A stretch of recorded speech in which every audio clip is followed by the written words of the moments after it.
अगर आप यूट्यूब से, फेसबुक से, इंस्टाग्राम से पैसे कमा रहे हैं, चाहे एडसेंस से हो या फिर चाहे स्पॉन्सरशिप से हो या कुछ भी, तो गवर्नमेंट की नज़र में ये एक बिजनेस है। गवर्नमेंट ये नहीं मानती कि ये आपकी हॉबी है, गवर्नमेंट की नज़र में ये उनके लिए एक बिजनेस है। याद रखो, इस इनकम को आपको अपने इनकम टैक्स रिटर्न में दिखाना होगा बिजनेस एंड प्रोफेशन में। मतलब इसके लिए आपको ITR 3 फाइल करनी होगी और आपके बिजनेस का जो कोड होगा वो होगा 16021। मतलब कंटेंट क्रिएटर या फिर सोशल मीडिया इन्फ्लुएंसर। ये कोड इनकम टैक्स डिपार्टमेंट ने 2024 में खुद दिया था। अब हम बात करते हैं कि कितनी इनकम पर कितना टैक्स लगेगा न्यू टैक्स रिजीम के हिसाब से। तो नंबर 1, अगर आपकी इनकम 4 लाख तक है तो आपको कोई टैक्स नहीं देना है, 0 टैक्स। और जैसे ही आपकी इनकम 4 लाख से 8 लाख तक जाती है तो आपको देने हैं 5% टैक्स। उसके बाद 8 लाख से जैसे ही 12 लाख तक जाती है आपको देने पड़ेंगे 10% टैक्स। फिर 12 लाख से जैसे ही 16 लाख तक जाती है आपको देने पड़ेंगे 15% टैक्स। उसके बाद 16 लाख से 20 लाख तक जैसे ही जाती है आपको देने पड़ेंगे 20% टैक्स। फिर आपकी इनकम जैसे ही 20 लाख से 24 लाख तक जाएगी आपको देने पड़ेंगे 25% टैक्स, ठीक है। और 24 लाख के ऊपर जैसे ही आपकी इनकम जाती है आपको पूरा का पूरा 30% टैक्स देना है। ध्यान रखो, इसमें केवल YouTube एडसेंस का इनकम इंक्लूड नहीं होता, इसमें वो सारी इनकम इंक्लूड होंगी जैसे कि AdSense plus sponsorship plus affiliate plus courses plus freelancing, इन सब को मिला के टोटल इनकम कैलकुलेट होगी आपकी और उस पर आपको टैक्स देना पड़ेगा। अब हम बात करते हैं कि अगर आप सोशल मीडिया के थ्रू इंस्टाग्राम, फेसबुक, इन सब से अगर आप पैसे कमा रहे हो तो आप इनसे रिलेटेड जो खर्चे करते हो क्या वो खर्चे माइनस हो जाएंगे आपकी इनकम से? खर्चे अगर माइनस हो जाएंगे तो आपको जो है इनकम टैक्स कम पे करना पड़ेगा गवर्नमेंट को। तो मैं बताता हूँ कि कौन कौन से खर्चे आपके उसमें से माइनस हो जाएंगे। खुशखबरी ये है कि बिजनेस एक्सपेंसेस सारे के सारे माइनस हो जाएंगे आपकी इनकम में से। जैसे कि आपने कैमरा लिया, माइक्रोफोन्स लिए, ट्राईपोड लिए, रिंग लाइट्स ली, लैपटॉप लिए और वीडियो एडिटिंग के लिए आपने सॉफ्टवेयर परचेज किया, इलेक्ट्रिसिटी बिल दिया और आपने सपोज कोई स्टूडियो रेंट पे ले रखा है जिसका आप रेंट देते हैं, तो ये सारे के सारे खर्चे आपके माइनस हो जाएंगे आपकी इनकम में से। कोई भी आपका बिजनेस से रिलेटेड कह सकते हो जो कि आप वीडियो को बनाने में उस चीज़ को खर्चा कर रहे हो, वो खर्चा आपकी इनकम में से माइनस हो जाएगा। बस ध्यान रहे कि आप पर्सनल खर्चों को अपनी बिजनेस खर्चे से मत रिलेट करना। मतलब कि जो खर्चा आप पर्सनल कर रहे हो, मान लो फैमिली को लंच कराया, फैमिली के साथ घूमने गए, तो इन सब का आपको वो डिडक्शन नहीं मिलेगा। मतलब अगर आप वीडियो शूट करने के लिए ट्रैवल करते हो, कहीं घूमने, मतलब वीडियो पर्पस के लिए आप ट्रैवलिंग कर रहे हो, तो आपको उसका डिडक्शन मिल जाएगा और आपको इस पर एडवांस टैक्स भी पे करना होता है। अब मैं आपको बता देता हूँ कि एडवांस टैक्स होता क्या है।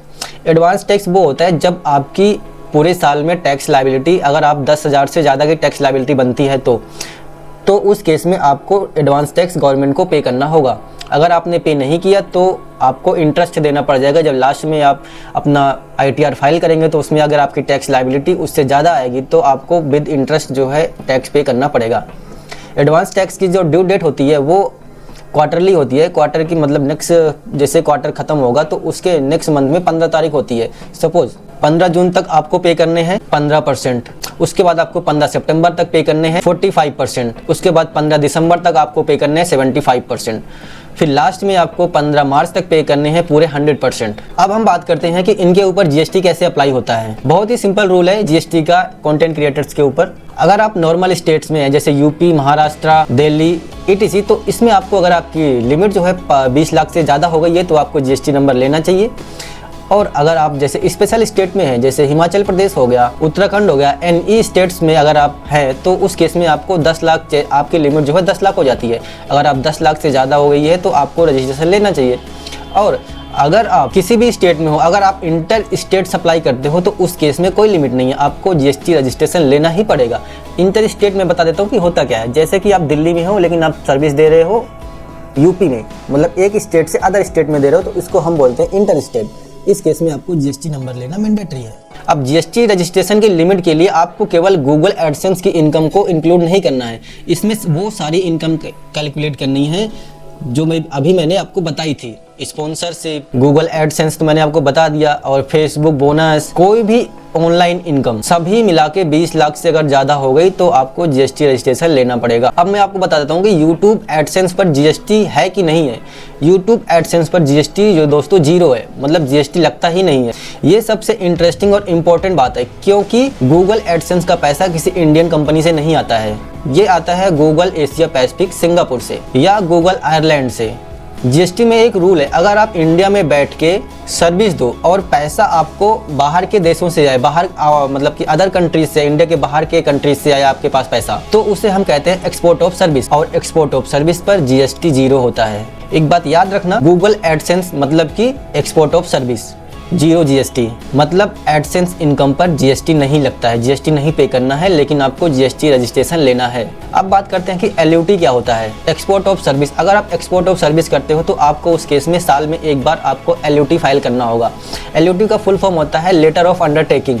ये एक सिंपल फॉर्म होता है जो कि आपको जीएसटी पोर्टल पर भरना होता है साल में एक बार। एलयूटी फाइल करने के बाद आपको एक्सपोर्ट ऑफ सर्विस पे जीएसटी पे नहीं करनी होती है, लेकिन जो आपने परचेज पर जीएसटी दिया हुआ है वो आप इनपुट टैक्स क्रेडिट में आप क्लेम कर सकते हैं, मतलब वापस ले सकते हैं। अब हम बात करते हैं इंस्टाग्राम फेसबुक पर जो डोमेस्टिक डील पर जीएसटी लगता है कि नहीं लगता है, मतलब कि जो इंडिया में डील्स करते हैं इंस्टाग्राम फेसबुक या यूट्यूब क्रिएटर्स, उन पे जीएसटी लगता है कि नहीं लगता है। अगर कोई इंडियन ब्रांड्स आपको स्पॉन्सरशिप देता है इंस्टाग्राम रील्स के लिए, फेसबुक पोस्ट के लिए या किसी भी डोमेस्टिक डील्स के लिए, तो उस पर मैं आपको बता देता हूँ कि क्या जीएसटी लगेगा। अगर इंडियन ब्रांड्स की स्पॉन्सरशिप कोलैबोरेशन है तो 18% जीएसटी रेट है। आपको इनवॉइस में जीएसटी ऐड करना है और जीएसटी पे करना है। यूट्यूब एडसेंस अगर फॉरेन है, मतलब कि अगर इंडिया के बाहर है, तो उस पर जीरो जीएसटी है। आपको जीएसटी पे नहीं करना, लेकिन रिटर्न फाइल करनी है और आपको एलयूटी भी फाइल करनी है। Facebook reels bonus Meta India, अगर मेटा इंडिया से पेमेंट हो रही है तो आपको उस केस में 18% जीएसटी चार्ज करना पड़ेगा, क्योंकि ये डोमेस्टिक सर्विस होती है। डोमेस्टिक सर्विस का मतलब ये होता है कि हम इंडिया में ही कोई ब्रांड है हमें जो स्पॉन्सरशिप दे रहा है, कोलैबोरेट कर रहा है, उसके लिए आपको, अगर डोमेस्टिक कंपनी तो आपको इनवॉइस बनाओ, जीएसटी लगाओ और जीएसटी भरो। अगर फेसबुक इंस्टाग्राम में कोई भी फॉरेन का आता है अदर कंट्रीज का, तो उस पर आपको जीएसटी पे नहीं करना है, जीरो जीएसटी चार्ज होगा। आपको बस एलयूटी फाइल करना है और आपको रिटर्न फाइल करने के टाइम पे वहाँ पे जीरो डालना है, टैक्स नहीं दिखाना है आपको, लेकिन रिटर्न फाइल करनी है। अगर आप ऑनलाइन कोर्सेज बेचते हो या डिजिटल प्रोडक्ट्स बेचते हो तब आपको उस पर 18% जीएसटी चार्ज करना है, ये मैंडेटरी है। अब जीएसटी रिटर्न क्या फाइल करनी है ये आपको मैं बता देता हूँ कि GSTR1 फाइल करनी है। अगर आप मंथली फाइल करते हो तो मंथली, क्वार्टरली तो क्वार्टरली, और GSTR3 भी फाइल करनी है, ठीक है ना। और GSTR9 फाइल करनी है, 9C फाइल करनी है अगर आपकी टर्नओवर उस दायरे में आती है तो। अगर कोई भी ब्रांड किसी भी क्रिएटर्स को पैसे देता है तो उस पैसे में से वो टीडीएस काट के पेमेंट देता है, मतलब कुछ पैसा उसमें से पहले डिडक्ट कर लेगा, उसके बाद आपको पेमेंट करेगा। और वो जो टीडीएस डिडक्ट करेगा, जब साल के अंत में आप अपनी ITR फाइल करोगे तो उस केस में आपको उसका रिफंड मिल जाएगा। मतलब ये आपके लिए खर्चा नहीं है, लेकिन उस रिफंड के लिए आपको पूरे 1 साल तक वेट करना पड़ेगा। जब आप अपनी ITR फाइल करेंगे तो आपको रिफंड मिलेगा। अब मैं बता देता हूँ कि ये टीडीएस आपको कब लगेगा। सेक्शन 194J, अगर ब्रांड्स आपको प्रोफेशनल सर्विस के लिए पैसा दे रहा है तो उस पर ब्रांड उस पर 10% टीडीएस काट के पेमेंट करेगा। और सेक्शन 194C, कोई स्पेसिफिक प्रोजेक्ट या फिर कॉन्ट्रैक्ट का काम, उस पर कोई भी ब्रांड्स अगर आपको पेमेंट करेगा तो 1% या 2% टीडीएस काट के पेमेंट करेगा। सेक्शन 194R, आपको किसी ब्रांड से फ्री प्रोडक्ट मिल गए, मतलब किसी ने आपको फ़ोन दे दिया या फिर कोई और प्रोडक्ट दे दिया, तो उस केस में अगर उस प्रोडक्ट की वैल्यू 20,000 से ज़्यादा है तो उस 20,000 की वैल्यू के ऊपर जितना भी ज़्यादा होगा उस पर टीडीएस काटना पड़ेगा आपको। वो भी प्रोडक्ट की जितनी वैल्यू है उस पर 10% टीडीएस कटेगा। और ये जो भी टीडीएस कटता है ये आपके फॉर्म 26AS में, AIS में शो हो जाता है। मतलब ये कोई खर्चा नहीं है, बस ये एक्स्ट्रा टैक्स है, गवर्नमेंट काट लेती है। उसके बाद जब आप ITR फाइल करते हैं तो ये आपको रिफंड मिल जाता है। बस इतना याद रखो कि यूट्यूब एडसेंस पर एक्चुअल जीएसटी नहीं भरना होता है, लेकिन आपको प्रॉपर रजिस्ट्रेशन और रिटर्न फाइलिंग करनी होती है। अब मैं आपको एक या दो एग्जांपल बता देता हूं जो कि फेमस कंटेंट क्रिएटर हैं। आपने कैरी मिनाटी का तो नाम सुना होगा, मैं उनकी भी रियलिटी आपको बता देता हूं। इनके यूट्यूब चैनल पर टोटल 45 मिलियन प्लस सब्सक्राइबर हैं और जिनकी एस्टिमेटेड कमाई 4 करोड़ पर ईयर है। और इनकी company carry Minati private limited के नाम से 2023 में रजिस्टर्ड हुई थी MCA पोर्टल पर। मतलब अब उनका कंटेंट जो है एक कॉर्पोरेट बिजनेस है जिसपे कंपनी टैक्स रेट 22% अप्लाई होता है। अगर इस स्केल पे अगर आपकी टर्नओवर है, जैसे कि कैरी मिनाटी की है 4 करोड़ रुपए वो साल में कमा रहे हैं, तो इस स्केल पे अगर आप देखें तो 2-3 महीने में आपकी टर्नओवर क्रॉस हो जाएगी। तो इस केस में आपको GST रजिस्ट्रेशन लेना मैंडेटरी है, इससे आपको बेटर टैक्स प्लानिंग मिलती है। और भुवन बम को देख लो, उनके यूट्यूब चैनल पर 26 प्लस मिलियन सब्सक्राइबर हैं, जिनकी नेटवर्थ एस्टिमेटेड 122 करोड़ से ज़्यादा है। और इनकी कंपनी का नाम BBK Beans प्राइवेट लिमिटेड 2017 में रजिस्टर्ड हुई थी और इनका ऑफिस हाउस रानी साउथ दिल्ली में है। भुवन बम इंडिया में एक ऐसे क्रिएटर हैं जिन्होंने 2017 में ही अपनी कंपनी रजिस्टर कर ली थी, जब केवल और केवल ये यूट्यूब पर ही थे। इसलिए आज उनका बिजनेस एक एम्पायर बन चुका है। जितनी जल्दी आप अपना बिजनेस स्ट्रक्चर सही कर लोगे, उतना ज़्यादा आपको बिजनेस प्लानिंग सही होगी। अब मैं आपको एक रियल केस बताता हूँ। इनकम टैक्स डिपार्टमेंट ने केरला में 10 प्लस यूट्यूबर और क्रिएटर्स के यहाँ पे सर्च किया। डेटा एनालिटिक्स से इनकम मिसमैच पकड़ी गई उनकी। जो क्रिएटर्स थे वो सब्सटेंशियल कमाई कर रहे थे और वो अपनी ITR में पूरी इनकम शो नहीं कर रहे थे। फिर उन पे नोटिस गया, इंक्वायरी शुरू हो गई है और डिपार्टमेंट ने ये खुद बोला कि ये केवल और केवल इग्नोरेंस थी। मतलब उनको नोटिस दिए जा रहे थे, सारी चीज़ें उनको प्रॉपर कम्युनिकेट की जा रही थी, लेकिन वो उस चीज़ को इग्नोर कर रहे थे। अब मैं बता देता हूँ, अगर आपने गलती की तो आपके साथ क्या होगा। अगर आपने GST रजिस्ट्रेशन नहीं लिया तो आपकी जो पेनाल्टी है वो 10,000 तक आएगी, या फिर जितना टैक्स आपका ड्यू है उसका 10% या फिर दोनों में जो ज़्यादा होगा। और GST रिटर्न नहीं फाइल की तो वो तो आपको लेट फीस देनी है, प्लस इंटरेस्ट भी देना है साथ में। और ITR फाइल नहीं की तो आपको 5,000 पेनाल्टी प्लस इंटरेस्ट पे करना है। और अगर आपने इनकम छुपाई तो 200% तक की पेनाल्टी आपके ऊपर लगाई जा सकती है। और जो फ्री प्रोडक्ट के बारे में मैंने आपको बताया कि कोई ब्रांड्स अगर आपको फ्री प्रोडक्ट देता है, उसकी वैल्यू 20,000 से ज़्यादा है तो आपको उस पर TDS देना पड़ेगा। अगर आपने ऐसा नहीं किया तो आपका जो सेम अमाउंट है वो पूरा का पूरा पेनाल्टी में देना पड़ जाएगा। कॉमन मिस्टेक जो क्रिएटर्स अक्सर करते हैं, नंबर 1, अपने पर्सनल अकाउंट में बिजनेस अकाउंट की पेमेंट बिल्कुल ही मत लो, मिक्स मत करो, एक अलग बिजनेस अकाउंट बनाओ। और मिस्टेक 2, कोई भी इनवॉइस नहीं बनाते हैं। मतलब कोई भी स्पॉन्सरशिप आया, कोई भी उनको पेमेंट आई, उसका कोई भी इनवॉइस नहीं बनाएंगे वो।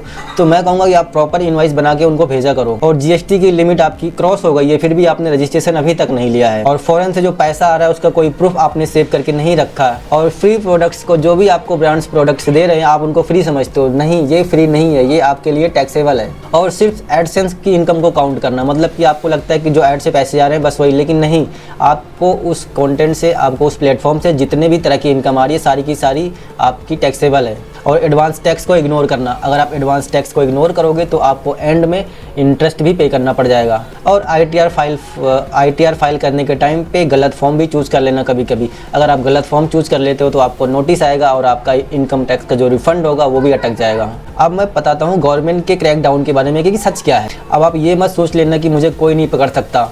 आज के टाइम पे इनकम टैक्स के पास बहुत ही पावरफुल डेटा होता है।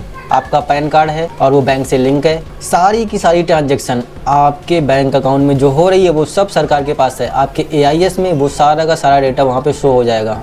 तो ऐसे ही वीडियोस को देखने के लिए, ऐसे ही टिप्स को देखने के लिए, अगर आपको भी आपका GST में कोई दिक्कत आ रही है, ITR में कोई दिक्कत आ रही है, आपको रिटर्न फाइल करानी है, रजिस्ट्रेशन कराना है, आपके पास कोई भी क्वेरी है तो आप हमें कांटेक्ट कर सकते हैं। मैं डिस्क्रिप्शन में मेरा नंबर है, मैं कमेंट में भी मेरा नंबर है, आप वहाँ से मेरा नंबर लेके मुझे कॉल कर सकते हैं। ठीक है, तो वीडियो को लाइक कर देना, चैनल को सब्सक्राइब कर देना। ठीक है, मिलते हैं अगली वीडियो में, तब तक के लिए नमस्कार।